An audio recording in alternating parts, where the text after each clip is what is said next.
Ça marche ou ça marche pas? Alors Richard Dany, 32 ans, éducateur spécialisé, et j'arrive de Morlas. Parce que c'est le seul club qui m'a appelé, donc j'avais pas forcément le choix.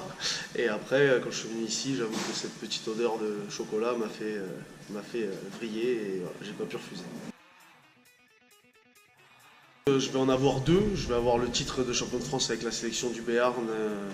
D'ailleurs, il y avait quelques Oloronais où c'est qu'on a gagné la finale au Stade de France. Et le deuxième, c'était ma deuxième saison à Morlas où c'est que au mois de janvier, on était bon dernier de la poule et où c'est qu'il nous restait 8 matchs, 9 matchs à jouer, il fallait en gagner 8. Et on l'a fait, on a réussi à se maintenir. Donc ça, c'est vrai que c'était, on va dire, 4 derniers mois assez extraordinaires. Alors je m'identifie moi pas forcément, mais on m'a souvent parlé d'une ressemblance avec Andy Good. Alors bon, j'essaye un peu de laisser pousser mes cheveux pour peut-être lui ressembler, mais bon, je me trouve quand même un peu plus beau que lui, une petite ressemblance là-dessus. Après m'identifier, non, j'irai pas jusque là. Le seul mec à qui je m'identifie s'appelle Jacques Dany et c'est mon père. Oui, je connais le petit rouquin, c'est moi qui l'ai un peu accueilli quand il est arrivé dans la région, je lui ai trouvé un boulot, j'ai essayé de lui trouver une femme, ça n'a pas été le plus facile, il a fini par se débrouiller tout seul.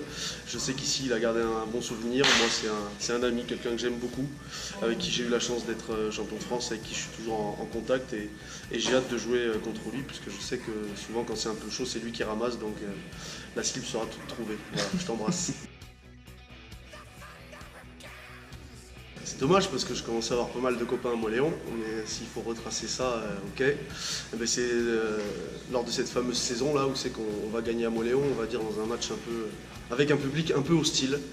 Et c'est vrai qu'en mettant l'essai à la dernière seconde, je me suis un peu emballé et pour répondre à quelques insultes et quelques méchancetés qui m'étaient adressées, je me suis permis de leur montrer mes fesses. Voilà, mais bon, maintenant j'ai plein de copains là-bas, tout ça c'est fini et c'est très bien comme ça.